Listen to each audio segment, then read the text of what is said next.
정말로 사랑합니다. 예, 예. 요한이 우리가 이제 1장 말씀 나눴던 거 잘 생각하면 빛 가운데 거하는 사람이 어떤 사람인가에 대해서 계속 이야기하고 있죠. 왜 빛 가운데 거해야 되는가? 하나님은 이제 빛이시기 때문에 빛 가운데 거한다는 것은 하나님 안에 거한다는 것이고요. 그리고 하나님 안에 거한다는 것은 이것은 이제 거듭난 그리스도인, 즉 하나님의 자녀됨을 이야기하고 있습니다. 그래서 요한은 빛 가운데 거하는 사람은 죄를 지어서는 안 된다라고 이야기하고요. 설령 죄를 지었다 하더라도 자백함으로 용서를 받아야 한다라고 이야기를 했습니다. 이것이 이제 빛 대신 하나님과의 교제이기요. 그리고 하나님 빛 가운데 거하는 사람들에게 필수 조건인 거죠. 그래서 빛 가운데 거하는 사람은 이제 하나님의 계명을 지키는 사람이에요. 그리고 말씀에 순종할 때 진정으로 이제 하나님을 안다라고 이야기할 수 있다라고 이야기했습니다. 우리가 이제 요한일서에 지금까지 나눴던 설교를 이렇게 요약을 했는데요. 이어서 요한이 이제 그렇다면 빛 가운데 거하는 구체적인 삶, 그냥 계명을 지키는 것이 빛 가운데 거하는데, 그렇다면 과연 어떤 계명, 특별히 어떤 계명을 지켜야 하는가에 대해서 오늘 요한이 형제를 사랑하는 거라고 이야기를 하고 있습니다. 앞에서 계명의 순종함이 그리스도인을 나타내는 증거였다면 그 계명 중에서도 특히 이제 사랑을 이야기하고 있어요. 이 사랑은 하나님 사랑과 이웃 사랑이겠죠. 이것이 성경의 가장 큰 가르침입니다. 성경 가르침의 큰 핵심이 바로 하나님 사랑, 이웃 사랑이에요. 우리 7절 말씀을 한번 읽어보도록 하겠습니다. 7절 한번 읽어볼게요. 시작.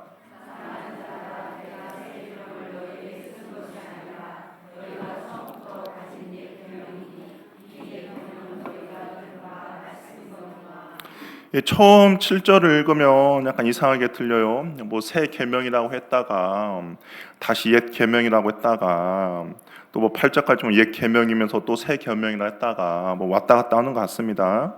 근데 요한이 사랑의 계명의 본질적으로 무엇인지에 대해서 이야기하는데요. 이게 사랑이라는 계명이 새로운 하늘에서부터 떨어진 새로운 계명이 아니라 예수 그리스도 안에서 새롭게 해석되고 새롭게 드러난 계명이 바로 새 계명이라고 이야기를 하고 있습니다.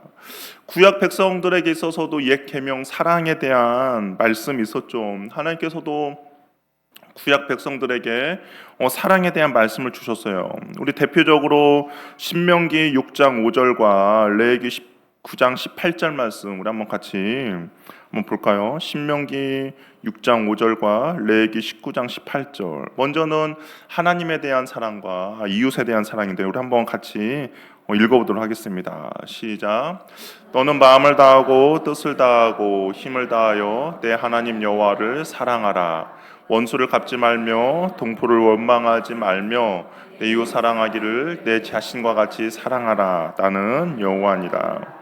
그래서 한 율법사가 예수님께 물어봤죠. 하나님의 그 계명 중에서 가장 큰 것이 무엇입니까? 라고 했을 때 예수님께서 하나님의 사랑과 이웃 사랑이 큰 계명이다라고 이야기했어요. 그러니까 이 사랑이라는 계명이 그냥 갑자기 신약 시대 예수님에 의해서 새롭게 등장한 말씀은 아닙니다. 근데 이 계명이 예수님에 의해서 구체화가 되었죠. 예수님에 의해서 새로워졌어요. 우리 요한복음 13장 34절 35절 말씀 우리 한번 같이 읽어보도록 할게요. 요한복음 13장 34절 35절 말씀 한번 읽어보겠습니다. 시작. 새 계명을 너에게 주노니 서로 사랑하라. 내가 너희를 사랑한 것 같이 너희도 서로 사랑하라. 너희가 서로 사랑하면 이로써 모든 사람이 너희가 내 제자인 줄 알리라. 서로 사랑하라는 말씀의 기준이 예수님에 의해서 제시가 됩니다. 구약의 사랑의 기준은 내 자신이었어요. 이게 내가 생각하고 내가 판단해서 내가 사랑을 베푸는 그런 수준이었습니다. 근데 예수님 신약에 와서 예수님이 제시하는 사랑의 수준은 내 자신이 아니에요. 누굽니까? 예수님이 기준이 된 것이죠. 내가 사랑의 수준은 언제나 이기적이고 한계가 있으며 상황에 따라 변합니다. 내 기분이 좋으면 사랑하고 내가 이익이 되면 품어주고 그런데 내가 손해가 오면 철저히 외면하는 것이 인간이 가진 사랑의 한계이죠. 우리가 선한 사마리아인 예수님께서 비유를 하셨을 때 그 비유를 통해서 알 수 있듯이 당시에 이스라엘 사람들은 사마리아 사람들은 사랑해야 될 대상이 아니었습니다. 그들은 우리와 함께 할 수 없는 존재였기 때문에 사랑하지 않았어요. 그러니까 내가 스스로 판단하고 결정해서 사랑을 해야 될지 말아야 할지의 기준이 바로 내 자신이었습니다. 근데 예수님께서 그 사랑의 기준을 새롭게 정해줘요. 사랑의 기준이 뭐냐? 내가 너희를 사랑한 것 같이라고 말씀하십니다. 내가 너희를 사랑한 것 같이 너희도 사랑하라는 것이죠. 사랑의 기준이 나로부터 시작돼서 나하고 이익관계가 있고 내가 판단하고 내가 품어줄 수 있는 사람만 사랑하는 것이 아니라 예수님이 너희들을 사랑한 것 같은 그 기준으로 사랑의 기준이 변해야 한다라고 이야기하죠. 그럼 예수님의 사랑은 무엇입니까? 창조주가 피조물들을 위해서 하늘을 보좌를 버리고 낮아지신 사랑이죠. 자기를 배신하는 사람들이 있었음에도 불구하고 자신을 팔아넘기는 제자가 있었음에도 불구하고 끝까지 그의 발을 씻어주신 사랑입니다. 자기를 향해서 침뱉고 모욕하며 조롱하고 책찍질하는 사람들을 위해서 아버지 저들이 하는 일을 알지 못합니다. 저들의 죄를 용서하여 주시고 사하여 주옵소서라고 간구한 사랑이죠. 십자가에서 자기 목숨을 아낌없이 내어주신 절대적이고 무조건적인 아가페의 사랑이 예수님의 사랑의 모습이었어요. 예수님께서 사랑을 하는 조건을 새 계명을 주는 것은 너희 중심의 사랑이 아니라 내가 너희를 사랑한 것 같이 너희도 사랑하라라고 이야기하죠. 이게 사랑의 조건의 중심이 하나님으로 변하게 된 겁니다. 새 계명은 존재하지 않았다가 새로 생긴 것이 아니에요. 이미 존재했는데 그것을 예수님이 새롭게 해석하고 적용해 주신 것이죠. 하나님이 원래 보여줬던 그 사랑의 본질이 무엇인지를 예수님을 통해서 명확하게 보여주신 겁니다. 8절은 이것을 더욱 명확하게 이야기하고 있는데요. 우리 8절 말씀 한번 읽어보도록 할게요. 8절 읽겠습니다. 시작.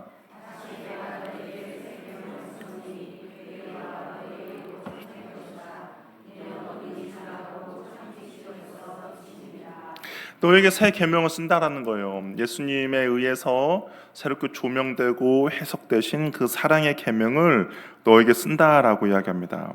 근데 그것이 그에게와 너희에게 참되다라고 이야기해요. 이것은 예수님의 사랑의 계명이 그냥 어떤 추상적이고 어떤 말로만 보여주고 가르쳐 주신 것이 아니라 십자가로 그것을 실질적으로 보여주었고 성취되었다라는 것을 이야기합니다. 하나님의 사랑이 구약 사람들에게 있어서는 되게 추상적인 개념이었어요.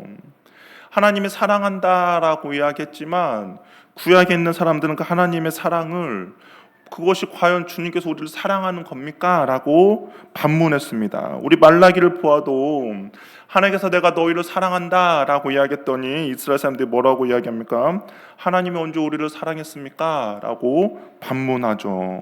이게 하나님의 사랑이 되게 추상적이었죠. 아무래도 그럴 것 같아요. 우리도 누군가가 당신을 사랑합니다 라고 할 때 그냥 말로만 이야기한다면 그 사랑이 와닿지 않죠. 뭔가 구체적으로 실질적으로 뭔가 일어나는 그런 액션들이 있어야 저 사람이 나를 정말로 사랑하는구나 라고 느껴집니다. 근데 구약의 사람들은 하나님이 너희들을 사랑한다라고 이야기했음에도 불구하고 그 사랑이 만져지지도 않고 느껴지지 않는 그런 추상적인 것이에요. 그런데 하나님께서 그 내가 너희들 얼마나 사랑하는지 보여줄게 라고 하면서 어떤 걸 보여주셨습니까? 예수님의 성육신 사건이죠. 예수님의 십자가 사건입니다. 그러면서 그 사랑이 얼마나 구체화되고 얼마나 명확해졌는지를 보여준 거예요. 이것이 참된 것이다 라는 의미입니다. 예수님의 십자가 사랑으로 인하여서 어떤 일이 벌어졌냐? 어둠이 물러가고 참빛이 비추어지게 되었다라고 이야기합니다. 과거의 어둠의 시대에는 시기와 질투와 미움과 복수가 당연한 삶이었어요. 내 중심으로 살아가다 보니까 나에게 조그만 해를 주고 나를 조그만 모욕하는 것을 복수하고 나가는 것이 당연한 삶이었습니다. 그런데 인간 안에 하나님의 사랑이 부어짐으로써 우리가 달라지는 것이죠. 그전에는 내가 사랑할 수 없는 존재를 하나님의 사랑이 부어짐으로써 내가 사랑할 수 있는 존재로 변하게 된 겁니다.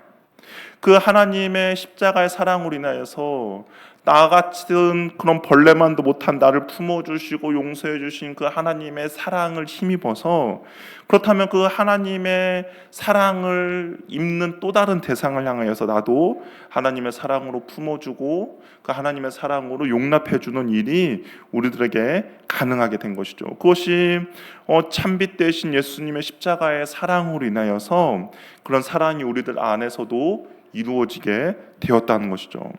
그런데 어떤 일이 벌어졌냐? 참된 사랑이 우리 가운데 비추어졌어요. 그 사랑이 무엇인지 우리도 알게 됐습니다. 그런데도 여전히 어두움에 머무는 사람이 있다라는 것이죠. 하나님께서 나에게 용서해 주신 그 용서의 은혜가 있음에도 불구하고 여전히 나는 누군가를 향하여서 미움과 질투와 복수심을 갖고 있는다는 것이죠. 근데 요한이 단호하게 이렇게 이야기해요. 그런 사람들에 대해서 뭐라고 이야기하느냐? 우리 9절 말씀 한번 읽어볼게요. 9절 읽어보겠습니다. 시작.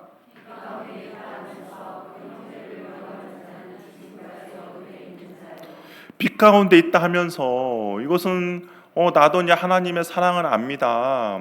이제 하나님 빛 대신 하나님과 교제합니다. 아까 말했죠. 하나님과 빛 대신 하나님과 교제한다는 것은 하나님의 자녀가 되었다는 것이고 하나님에 의해서 내가 구원받은 그리스도인이 되었다라고 이야기하는 거잖아요. 그런데 빛 가운데 있다 하면서 그리스도인이 되었다 하면서 하나님의 자녀가 되었다고 하면서도 여전히 그 형제를 미워하는 자는 어둠에 있다는 거죠. 여전히 형제를 미워하는 것은 요한이 이렇게 이야기하는 거예요. 당신 하나님의 자녀가 아닙니다라고 이야기하는 거죠. 여기서 미워하다라는 것은 어쩌다 한두 번 마음이 상해서 화를 내는 것이 아닙니다. 여기서 말하는 것은 형제를 미워하는 것을 지속적으로 마음속에 갖고 있는 거예요.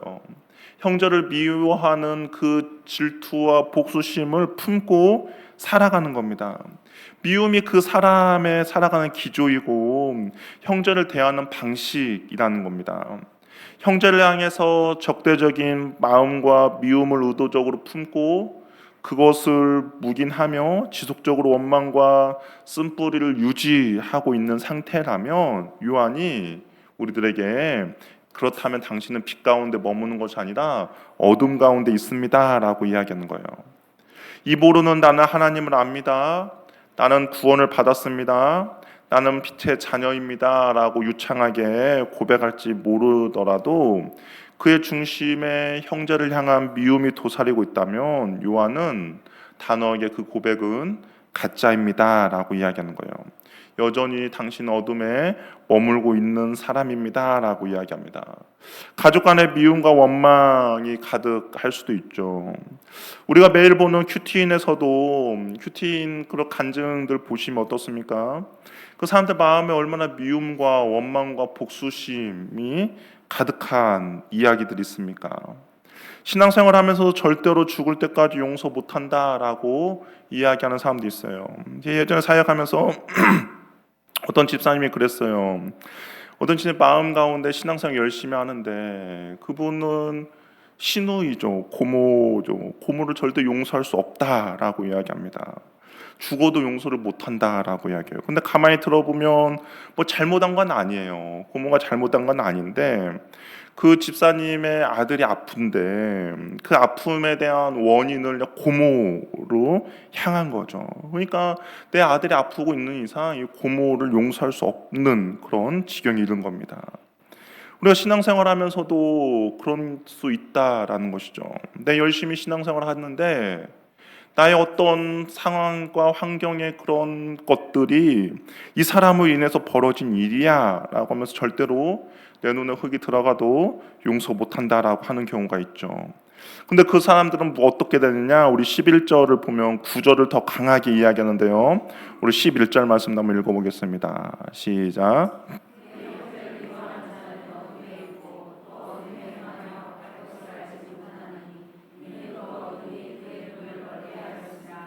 그 미움이라는 것이 얼마나 파괴적인 것인지를 요한이 보여주고 있습니다. 이 점점 더 깊어지는 점층법을 사용하는데, 미움이 우리의 영혼을 어떻게 파괴하고 있는가? 먼저는 그 형제를 미워하는 사람은 어둠에 있다라는 거예요. 어둠에 있다라는 것은 하나님과의 단절을 의미합니다. 하나님이 모든 하나님의 자녀에게 주시는 은혜들이 있죠. 하나님의 자녀로서 우리가 하나님이 주시는 은혜를 누리며 살아갑니다. 그런데 미움에 있는 사람들은 그 하나님의 은혜로부터 단절되었어요. 하나님의 그 자녀에게 주시는 은혜를 가지고 우리가 하루하루 살아가는 그러한 기쁨과 평안이 있는데 하나님과의 단절이 됩니다. 그럴 수밖에 없죠. 하나님은 빛이시기 때문에 그분 안에 어둠이 조금도 없어요. 빛이 있는 곳에는 어둠이 있을 수 없습니다. 그런데 내가 계속 어둠 가운데 거하니까 하나님 은혜가 우리들 가운데 임하지 못하는 것이죠. 하나님과 사귐이 있다 하면서 미움의 어둠을 품고 있다면 그것은 하나님과 함께하고 있지 않는 그런 증거인죠. 근데 미움이 내 내면에 자리 잡으면 그 사람의 모든 삶의 걸음걸이가 어둠의 지배를 받게 됩니다. 말을 해도 상처 주는 말을 하고요. 판단을 해도 왜곡된 판단을 하고요. 상대방의 순수한 의도조차 악하게 비꼬아 보게 만드는 것이죠. 미움이라는 색안경을 끼고 보니까 모든 것이 다 미워 보이는 거예요. 심지어는 밥 먹는 모습만 봐도 정말 사랑하는 사람이 밥 먹으면 정말 복스럽게 밥 먹는다라고 이야기하는데, 미워하는 사람이 밥 먹으면 어떻게 생각합니까? 잘도 처먹는다라고 생각하죠. 모든 것이 다 그렇게 바라봐지는 거예요. 그러니까 그 사람의 어떤 선함으로 보는 것이 아니라 모든 것을 다 그렇게 보는 겁니다. 그러면서 어떻게 되냐? 결국 갈 곳을 알지 못하게 되는 거죠. 미움이 단순히 정서적으로만 고통스럽게 하는 것이 아니라 인생의 방향을 잃게 만든다라는 겁니다.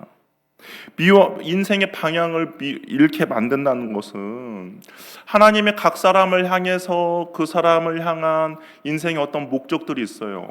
저와 여러분을 통해서 우리 개개인을 통하여서 하나님이 이루시고자 하는 일들이 있습니다. 근데 내 안에 미움이 가득하면 그 방향을 잃어버리는 것이죠. 우리 그 영화 같은 거 보면, 예전에 무술 영화 같은 거 보면 어떻습니까?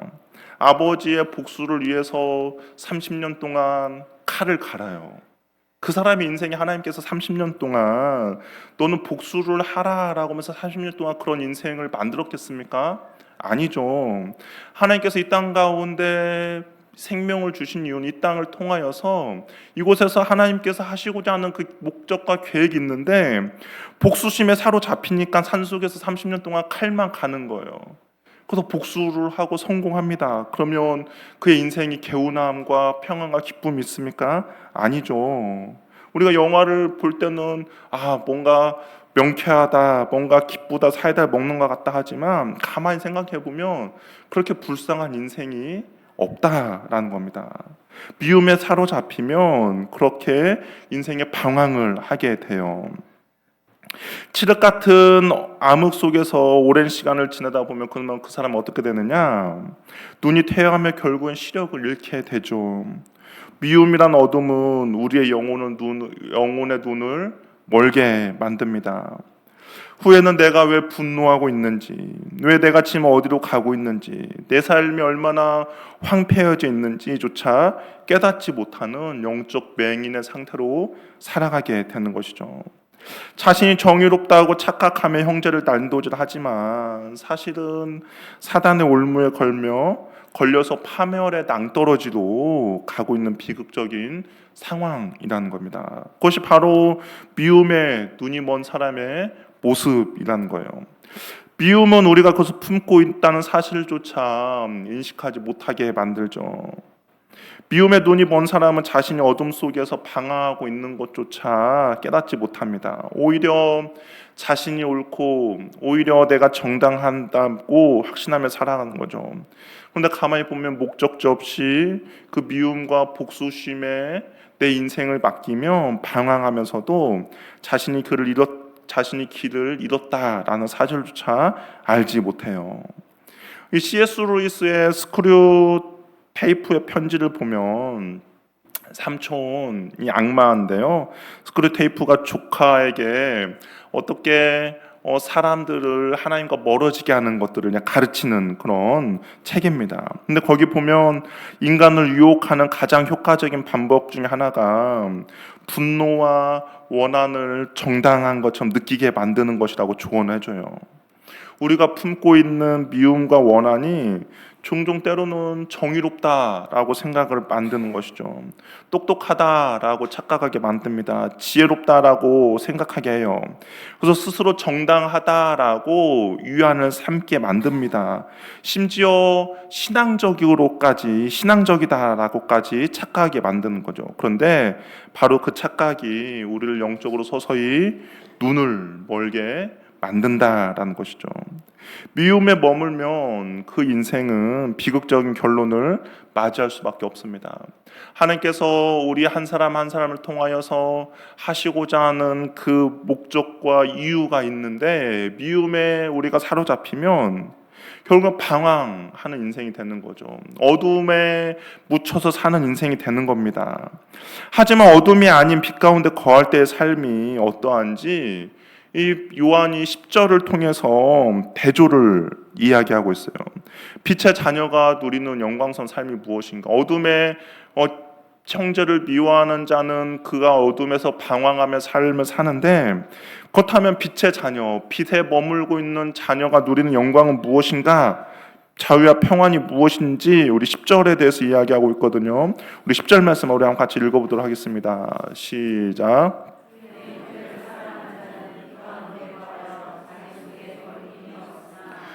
빛 가운데 거하는 자, 형제를 사랑하는 자는 빛 가운데 거한다라고 이야기합니다.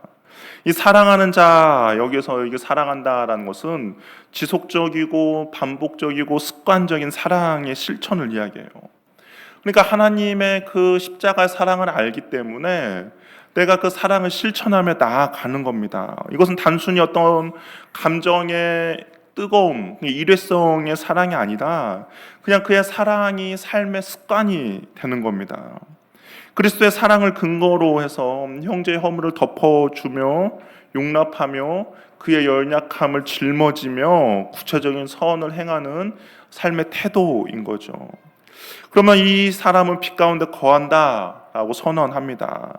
빛 가운데 거하는 그리스도인에게 주어진 놀라운 축복이 있는데 그것은 자기 속에 거리낌이 없다라고 이야기합니다. 여기서 이 거리낌이라는 단어가 우리가 다 알고 있는 스캔들이라는 단어의 어원이 되는데요. 이 본래 이 거리낌이라는 단어가 사냥꾼들이 짐승을 잡을 때 어떤 덫을 놓잖아요. 어떤 함정을 팝니다.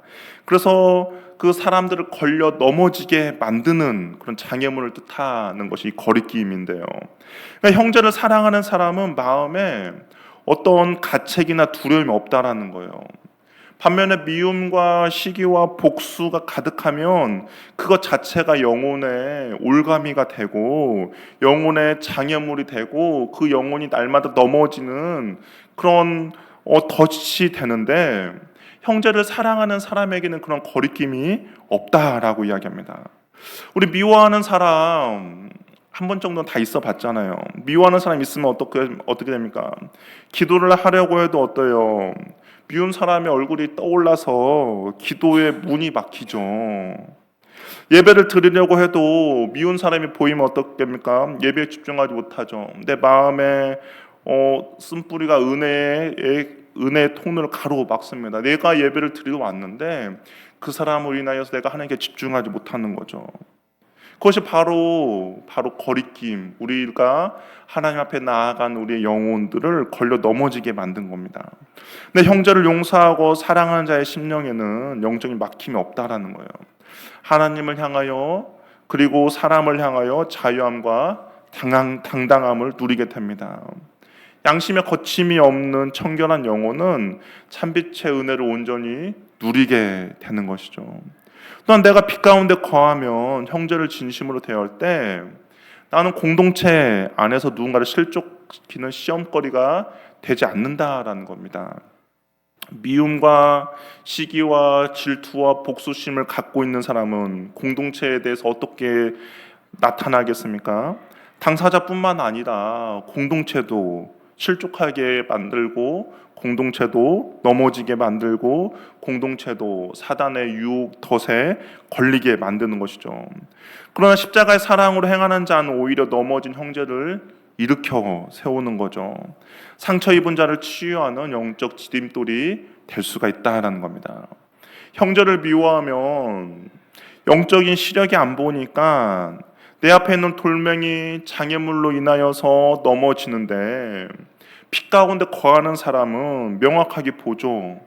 그렇게 넘어뜨리기 위해 설치되어 있는 덫을 보게 됩니다.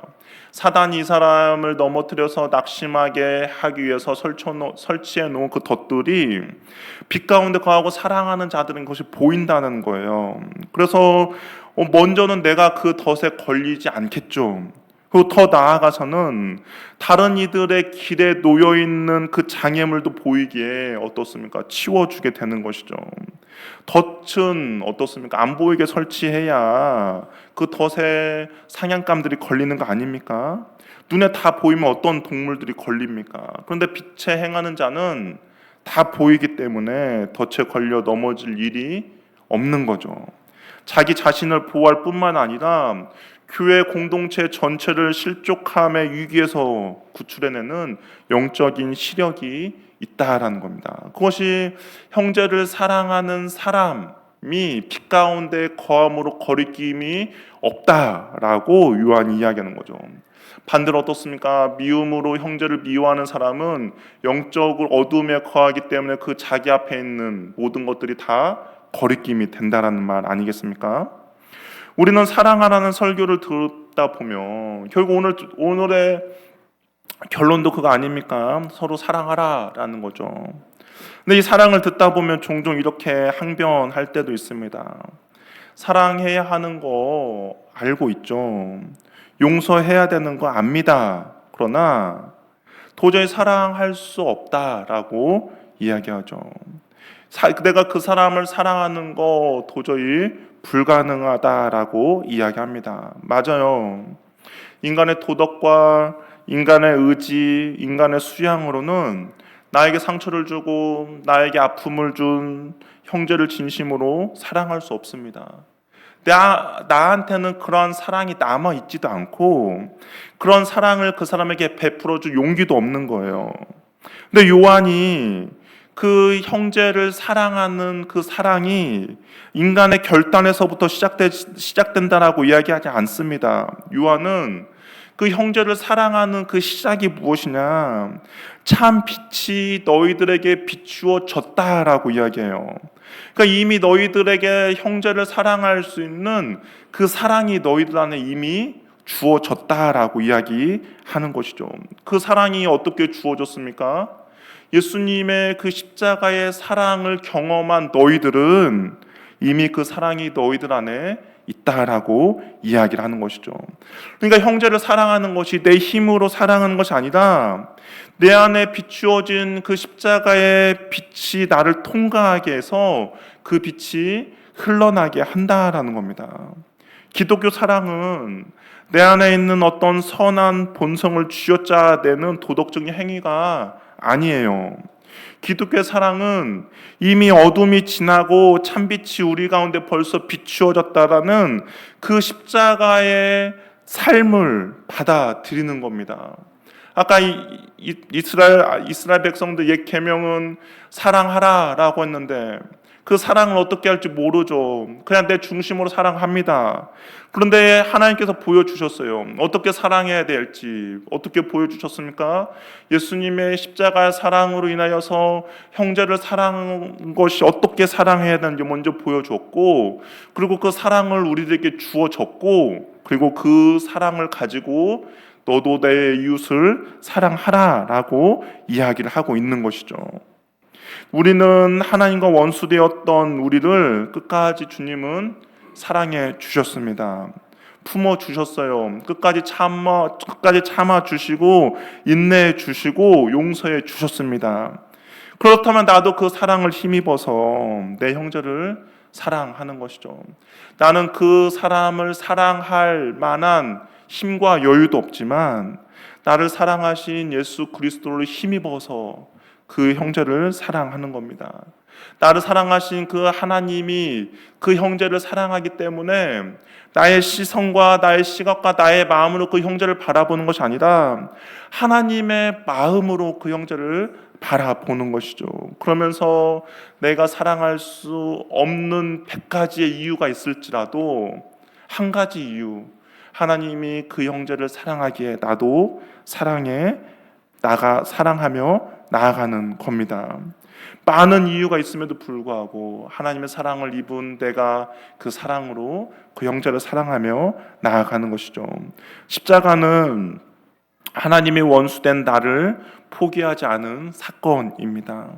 여전히 하나님을 미워하고 여전히 하나님과 원수됐음에도 불구하고 끝까지 참고 견디며 품어준 사랑이죠. 그러므로 십자가를 믿는 사람은 원수를 사랑하고 미워하던 자를 용서하며 끝까지 인내하며 나아가는 겁니다. 그러면서 분열을 넘어 화해를 향해 나아가는 것이죠. 교회가 세상과 다른 이유는 미워할 수 있는 이유가 많음에도 불구하고 서로 사랑하는 겁니다. 교회 공동체가 서로 사랑할 때 세상은 우리가 참된 그리스도인이라는 것을 세상은 알게 된다는 거예요. 이것이 주님께서 하신 말씀의 의미입니다. 새 계명을 너희에게 주노니 너희가 서로 사랑하라. 내가 너희를 사랑한 것 같이 너희도 서로 사랑하라. 너희가 서로 사랑하면 이로써 모든 사람이 너희가 내 제자인 줄 알리라 라고 말씀하셨습니다.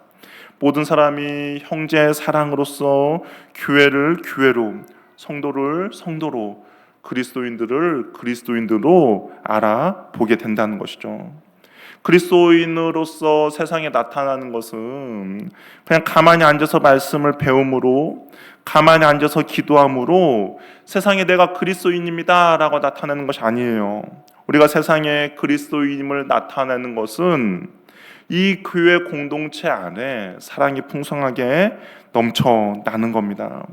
용서할 수 없는 지체를 용서하고 품어줄 수 없는 지체를 품어주고 원수와 같은 지체를 내가 먼저 내가 먼저 품어주며 사랑으로 나아갈 때 비로소 세상이 우리를 보면서 저곳은 정말 하나님을 믿는 사람들의 모임이다라고 이야기를 할 수 있는 것이죠. 사랑은 내가 내 스타일을 가지고 살아가는 것이 아니라 나에게 보여주신 예수님의 그 사랑을 가지고 사랑하며 나아가는 겁니다. 때로는 사랑하다 보면 내가 불편함을 기꺼이 감수해야 될 때가 있어요. 내가 형제를 섬기기 위해서 때로는 손해를 봐야 할 때도 있습니다. 때로는 우리가 서로 사랑하다 보면 내가 도저히 그것을 감당할 수 없는 지경에 맞을 경우도 있죠. 그런데도 불구하고 하나님의 사랑이 내 안에 있기에 우리는 그 사랑을 실천하며 나가는 겁니다. 그럴 때 비로소 세상이 우리를 참된 예수님의 제자로 인정하며 나아갈 수가 있다라는 것이죠. 우리가 서로 사랑하여 세상 사람들에게 우리가 참된 예수님의 제자임을 보여주며 나타내주는 은혜가 있기를 바랍니다. 우리가 도저히 사랑할 수 없는 형제를 끝까지 품고 사랑함으로써 빛 가운데 거하며 주님과의 친밀한 교제를 이루며 나가는 저와 여러분의 되길 바라고, 그 주님과의 친밀한 교제를 나누는 사람들은 하나님의 은혜 안에 하나님께서 주시는 은혜를 날마다 누리며 나아갈 수가 있습니다. 그 은혜를 누리는 저와 여러분이 되기를 바랍니다. 함께 일어나셔서 함께 찬양하며 나가도록 하겠습니다.